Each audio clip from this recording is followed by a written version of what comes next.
Thanks for being there, Clive. Obviously, the first question is, what's going on with today? We're seeing the spill motion for Theresa May. Give us a picture of what's going on, and of course, what Labor would do differently.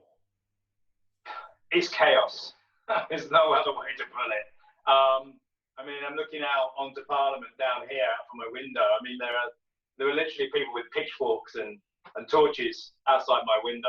I mean, it's not quite like that, but you can imagine it being like that. I mean, there is a permanent presence now outside of Parliament with Remainers and Leavers kind of facing off and shouting at the assembled media tents, which have now pitched up on a semi-permanent basis on Parliament, just to the side of Parliament Square.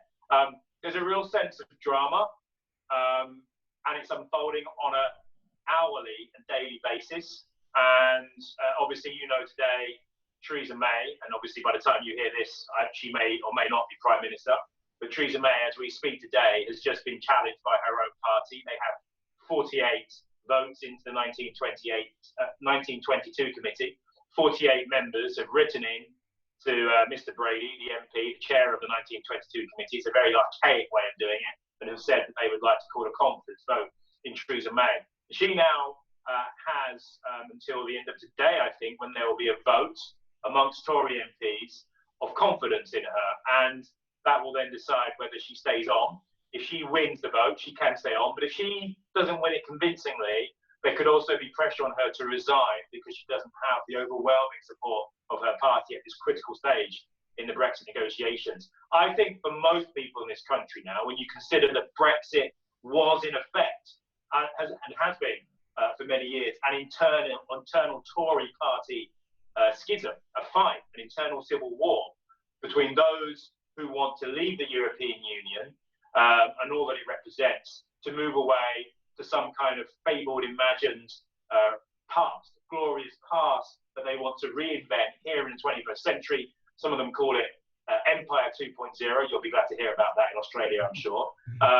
Some of them, and also as well for those who want to deregulate the economy, move away from linking our taxes to the European Union, move away basically from regulation and move closer to the United States and the so-called global economy. Now, for working people in this country, when you look at the right-wingers who are pushing Brexit, those people do not have the interests of working people at heart.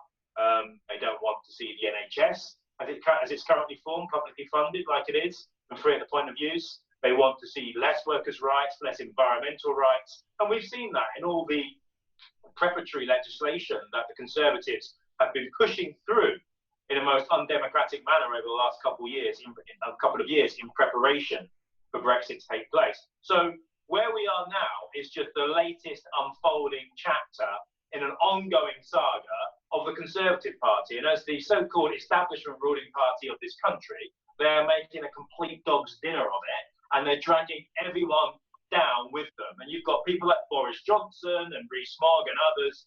They're just basically using this for their own personal vanity and ambition to further their own interests and careers. And it's at the price of the British people, the British economy, and everything else that's going wrong at the moment. We are laughing stock. And I think we can hear the laugh in Australia now at what's going on here. It's awful. The mother country is having a hard time.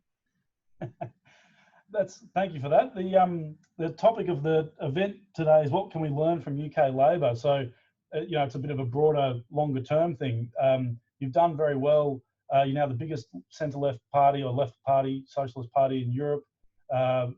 What can socialists around the world learn from UK Labor? What can we learn from you? I think in a nutshell, if you give people a voice, they'll use it. And I think, you know, many people understand the Labour Party. If you were here 5, 10, 15, 20 years ago, you'll understand the Labour Party was called New Labour.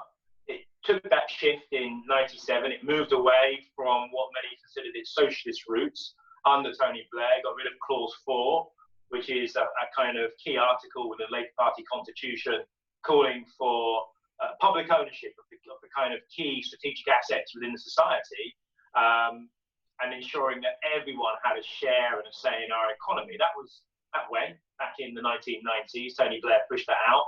And many saw that as a kind of watermark, a turning point from when our party turned from a socialist party, although many would argue that it ever has been a really genuinely socialist party, but a social democratic party of a certain bent, i.e. part of that post-war 1945 welfare state consensus. It went from that into perhaps what many would consider more of a neoliberal party, a party which flirted with neoliberalism, which embraced neoliberalism. You remember those historians and other writers, academics, who said this was the end of history, that neoliberalism was the future ad infinitum. We saw the collapse of the Soviet Union, one of the kind of the pressures on Western capitalism to kind of give working people a kind of decent living, decent pay, decent standards, a public sector that they could believe in, that looked out for them, cradle to grave care within our public services. And when that went, and with the advent of neoliberalism as a kind of dominant economic force, social democratic parties across the world, including in Australia and Europe and the UK, moved more towards that. But then you had the 2008 crash, where that kind of compact between big business, corporations, the financial sector, where they said, let us make vast sums of money and we will fund your public services. And compared to the 1980s and 1990s under Margaret Thatcher and John Major, our public services under New Labour received a lot more money. Unfortunately, some of that money in the form of PFI, private finance, the private finance initiative, was done basically by paying for new public services, new schools, books, hospital funding, NHS funding, basically on a credit card, which we owe to large financial institutions. And we're still paying for that now. So lots of more spending happened under New Labour, but what happened was much of it was done on a credit card, and also as well, many of the fundamental changes that many people thought 13 years of a Labour government could achieve in terms of overturning some of the anti-trade union legislation, giving more democratic rights to the public. Some of those things that a kind of progressive Labour Party in power for 13 years could have done never happened. And so what happened when the 2008 crash happened and that compact with big business and the corporations came to an end, and they said, sorry, there's no money left. In fact, we're really skinned. We're going to need to basically suck out the marrow from your public services to fund and bankroll and keep afloat our banks and financial institutions. And that's what austerity was in this country. And it's our children, our families, our communities that are now suffering from austerity as a result of that crash. And so in many ways, didn't happen immediately, but in many ways what happened was there was a sea change happening under the surface, where people were like, we are sick and tired of the fact that for the last 40 years, we've seen growing inequality, growing vast wealth, and it's been at the price of our public services, and in many ways our freedoms, because democracy has been eroded as well under this economic model. And for a couple of reasons, partly Ed Miliband, who was the former Labour leader before Jeremy Corbyn, he made some changes, some democratic changes to the party, and it opened the floodgates. When we gave our members one member, one vote, and we also allowed people to join the party, I think for £3 or £1, I can't quite remember what it was, to vote in those leadership elections. It opened the floodgate, and hundreds of thousands of people joined the party. Some ostensibly just to vote in the leadership election. And when we got behind Jeremy Corbyn, we expected him to basically bomb, but to put some socialist issues back on the agenda of the other leadership candidates, who were, to be quite frank, basically touting the same stuff that had been coming out of New Labour for the past 30 or 40 years. It was quite disappointing. And what happened was Jeremy came and said, listen, I've been saying this stuff for 40 years. I'm pretty authentic. We need to change the way that our country works, the way that our economy works, so it works for the many, not the few. People bought into that in a massive way, and there was a massive surge, and obviously the rest, as they say, is history. You know what happened. So the lesson, I think, there for us is that when you trust people, when you trust your members, when you trust the public, Brexit being a bad example of that, but when you trust the public, look, by and large, they will come back with a result which I think in many ways reaffirms our commitment to believing that humans are inherently decent people most of the time, given the right chance and opportunities. So that's the lesson I think we took from it. Trust the people. Now, people may turn around to me and say, well, how come you're not trusting the people on Brexit? I think that the issue, the difference between the two, is that on Brexit, we can talk about the lies that were told in Brexit. We can talk about all the half-truths and promises that were made. But actually, if you think about it, the issue of Brexit, people were given an opportunity, a binary choice, to kick the establishment, to kick the status quo, to kick the last 40 years of neoliberalism. And some of them saw that as an opportunity in that binary referendum to vote against the EU, because they were being told by David Cameron and many of the people in my party who had been part of that economic narrative that you've never had it so good. You have to stay in the EU because our GDP would increase. Well, these were communities who hadn't seen their share of GDP. Does it make a difference where it goes up or down? They were like, we want to send a message to you that our lives aren't what they should be and we want to change it. So I get that. And the British people spoke, a section of the British people spoke in a certain way to try to explain that. But I think for our party, the Labour Party, when we opened up to the membership and to the public to have a say in who our leader was, they voted twice overwhelmingly for a ardently socialist leader. And that fills me with some hope. What will a UK Labour government do in its first term to combat and reduce inequality, poverty, and increase economic justice? And how will you measure this success? And we're all hoping you win. So that's a massive question, and I do appreciate my last answer did ramble somewhat, so I'm going to try and keep this one a little bit tighter. Look, I think I'm going to talk about two key things that we're going to do, which are going to make a real difference to people's lives. So now I can talk about, the new living wage that we're going to have in the UK, repealing anti-trade union legislation to give people at work real rights in the workplace. But actually, I think two of the key things that are going to make a real difference to people's lives are, one, public ownership of certain key assets like water, public transport, energy, although there's discussion about new technologies and community energy, how that could be democratized in different ways from simply going back into public ownership. But what we're talking about is giving people not just rights at work, but companies over 250, those companies will by law be mandated to put some of their profits into a pot for workers to be able to accrue and then acquire shares in the company. And at some point, we want them on the boards of these 250 plus employee companies, so that they are actually having a real say and a real stake in their company's future. It seems to me quite ludicrous at the moment in terms of workers' rights that we live in a democracy where when you are in your home, when you walk on the street, you live in a democracy. But as soon as you cross the threshold of work, you live in what is literally a dictatorship of capital. The people who provide the capital for that company don't provide all the creative ingenuity and productive capacity.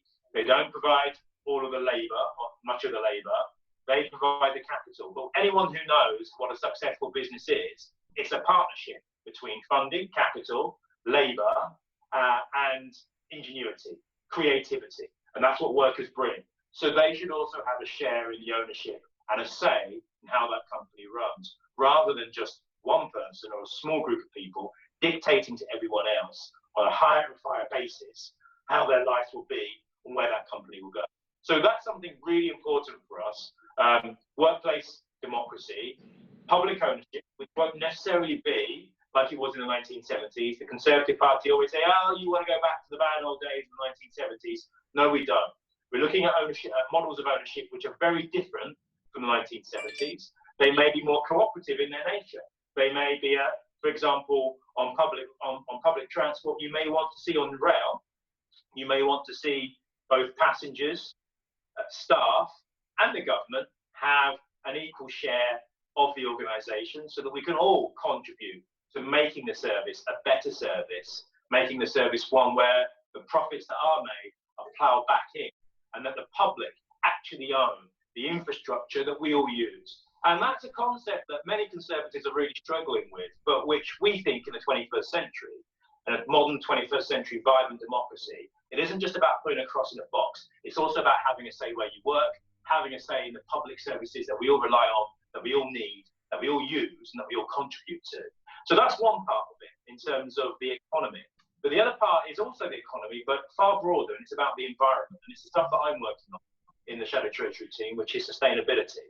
And John brought me back onto the front bench because I resigned over signing Article 50 for Brexit. I wasn't happy with that. I came back on to do sustainability economics. And what this is nothing less than fundamentally changing the Treasury in the UK, which is the driving force of the economy in many ways, from a government perspective, and putting at the heart of that the Treasury's responsibility to ensure that our public spending, our borrowing, and our revenue generation takes into account the need for us to maintain a 1.5 degrees or less centigrade temperature and our part in that. And it's also to ensure that we protect biodiversity and the other planetary boundaries, which increasingly, science tells us, we have less than 10 years, 10 to 12 years to be able to rectify. Let's not forget, the United Kingdom was the first country in the world to industrialize, okay? And we used that. How did we industrialize? Well, some of my ancestors were taken from Africa, dumped into the West Indies, where my dad now lives, used as slaves, and that wealth was then invested into the Industrial Revolution. And from the Industrial Revolution, that head start, we were able to manufacture new weapons, new fleets, new modes of conquest, and we then built ourselves an empire. So, to my mind, the United Kingdom has a very, very important moral part to play, but also a leadership part to play in tackling climate change and basically the planetary boundaries which are being breached in so many areas for water, biodiversity, population. And we have a real role to play in showing leadership because we were the first country to industrialize and to start climate change. Therefore, it's incumbent upon us to show some world leadership because we're not going to get it from Trump. We're not going to get it from Brazil.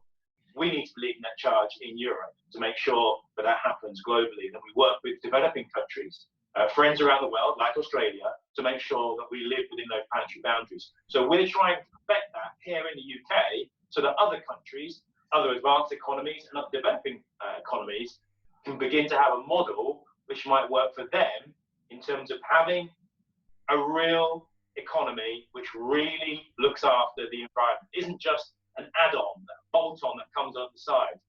The environmental economy is the economy. And you ask how we will measure success. Well, success won't just be measured by how much our GDP is. It can't be, because GDP has been growing the past 40 years. Do I think people in this country are happier or better off? Well, no. United Nations has just told us that 14 million people are living in poverty in this country, 1.5 million in destitution, and yet GDP goes up every year. So we won't be measuring the success of a Labour government simply by increasing GDP, because we understand that simply measuring it that way doesn't give you the quality of people's lives. So the way we'll measure our success is something that we're looking at in terms of the metrics, but also I think many people, when they walk around the streets now, they see people, if you've come to the UK, you'll see homeless people on the streets. It's a massive issue. We'll know that children's centres are being closed down. We know that the NHS is like to have yet another winter crisis. Some of the methods, judging what a success is, will be not tripping over homeless people, will be our children being properly educated, not being kicked out of their children's centres. It will be not having annual winter crisis, as we do every year in this country. Those will be some of the tests by which we judge the success of Labour policies. And obviously, the ultimate test is the ballot box. And we know that we need at least 2 terms of a Labour government to really be able to bed in those changes to make sure that if there is ever another Conservative government, they are not able to take away the changes and the powers that we have given back to people in this country. And that's how we'll measure success. It's been reported that the Shadow Chancellor, John McDonnell, and the economic team that you're part of with him have been working on game scenarios for what might happen if capital markets respond negatively to Labor's policy program. Can you tell us more about that, and what will you do if capital strikes back? Just wait for that bell to finish. Okay, it's finished. I'm not sure whether I'm allowed to kind of confirm or deny that, to be honest. The question we're asking is, what do you do when capital strikes back? You know, we've had a constitutional coup here back in '75. You made that sound like the Empire Strikes Back, haven't you? Deliberately. I know you have. Well, look, when the forces of Vader come back against John McDonnell and Jeremy Corbyn, we will. What will we do? Yeah, look, we have looked at that.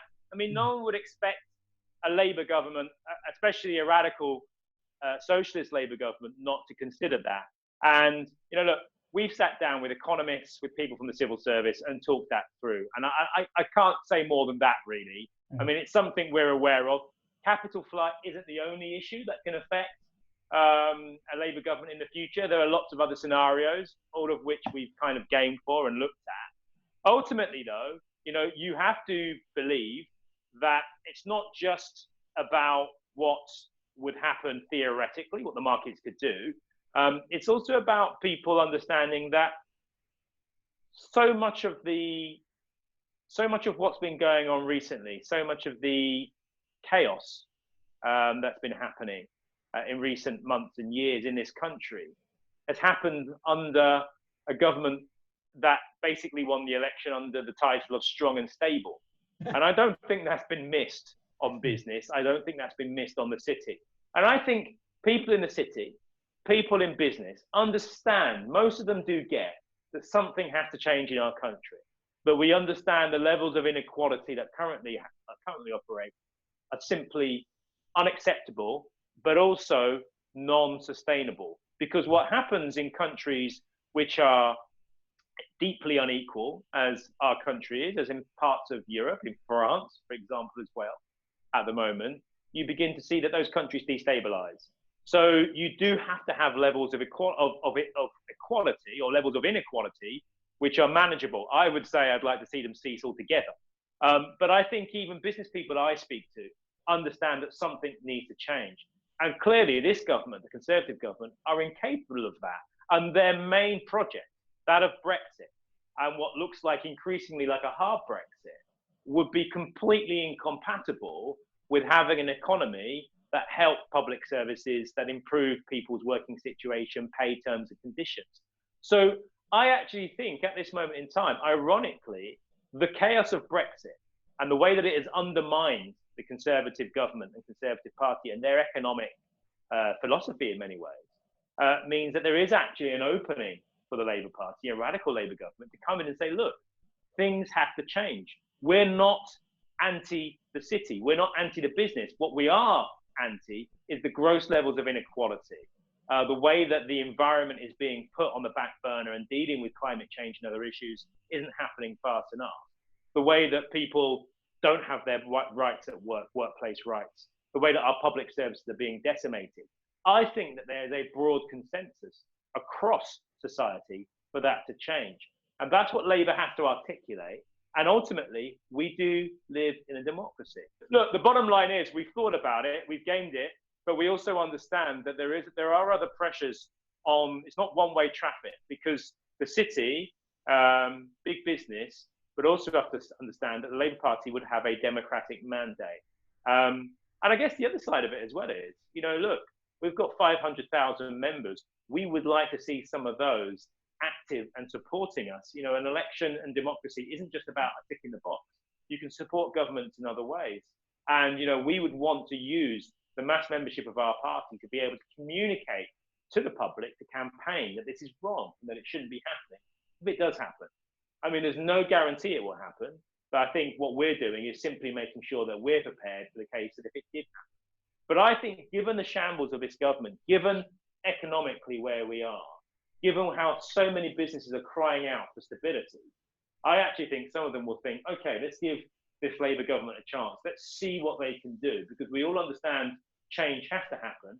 It's just the degree of change that we might disagree on, but change has to happen if we're to have a functioning economy and a functioning society, which I think everyone wants to see.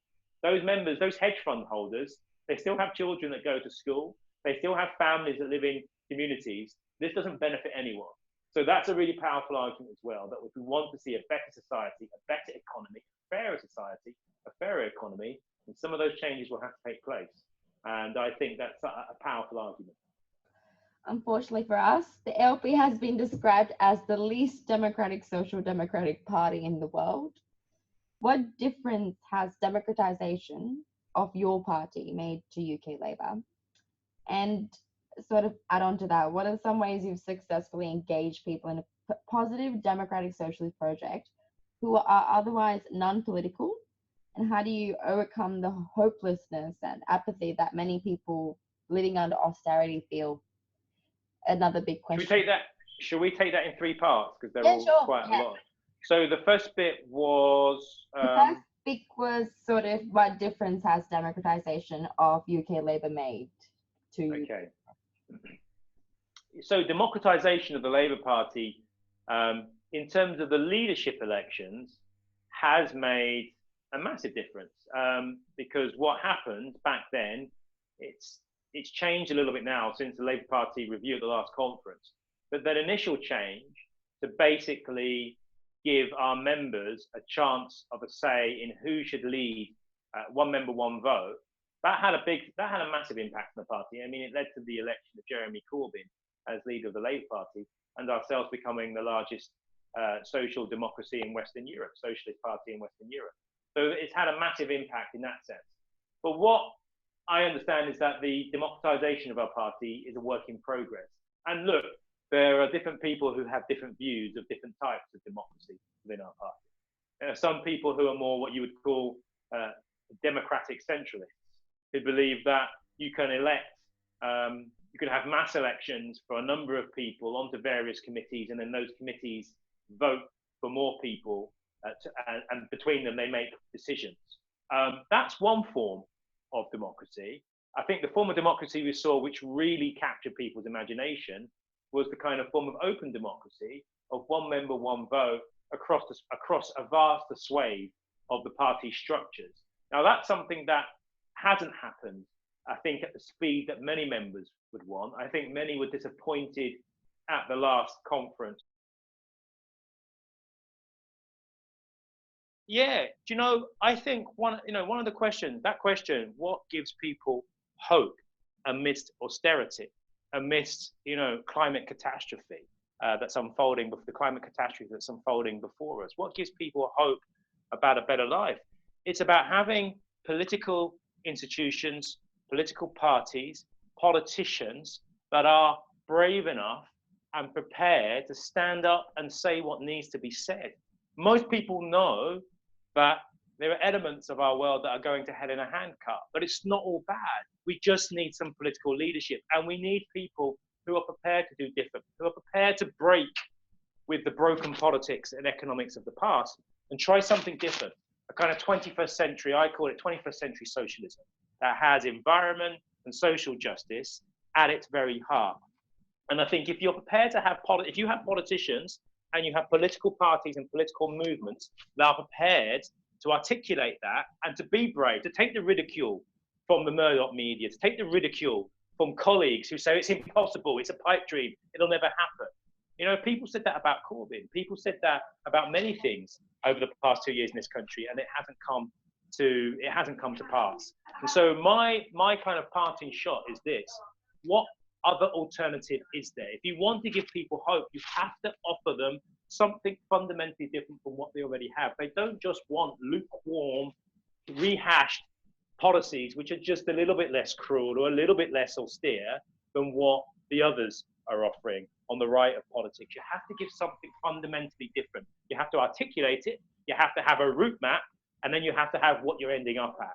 And I think in politics, especially for the left, where the pacification of social democracy across Europe, across the world, social democratic parties are struggling because we've wedded ourselves to an economic system, a way of thinking, which is destructive to not just the world, but to society. And we have to break with it. You can't ameliorate that. You have to make a fundamental and decisive break with it. If you do that, you give people hope, because they then begin to believe, well, actually, maybe there is a different way. Maybe there is a different future for us and our families. and there are people there who are articulating it, let's give it a try. Let's actually get involved with it ourselves, because it gives me hope. And that's the message, I think, for socialists and social democrats around the world. Be brave, stand up to those forces of repression, those forces of cynicism, and say what you think, say what's in your heart. It's got to be technically correct, it's got to be accurate, it's got to be realistic.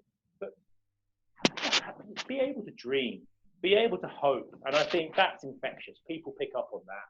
And that's the future, I think, for us on the left, if we're to actually achieve and turn the planet around and save it, quite literally, when you look at what's happening around the world. Amen. You're an absolute legend. Thanks for being there. Peace out, brother. Peace out. I'm coming over in July to help out. I'm going to be in Norwich South. I hope there's an election on. Hey, everyone's welcome in Norwich South. Everyone in Australia is welcome in Norwich South. We've got enough space for all of you. Yeah, you're more than welcome. And I really hope the conference goes well. And I really hope that you guys, you know, your ideas about Progressive Alliance, your ideas about people working together. One of the downsides of some of the thinking on the left in this country, which is that there is a very narrow group of organizations and institutions which can actually achieve change. Actually, there are progressives across the political spectrum that want to see real difference, and it's about working together to achieve that. And if your organizations are about that, I'm with you. I'm with you. So yeah, wonderful. Thank you so much. Fantastic. Thanks, guys. Tell us how it went. We will. We'll keep in touch. Yes. Yep. Yeah, please do. We'd love that. We'd love that. Fantastic. Thank you, Clive. Take care. Bye. Bye.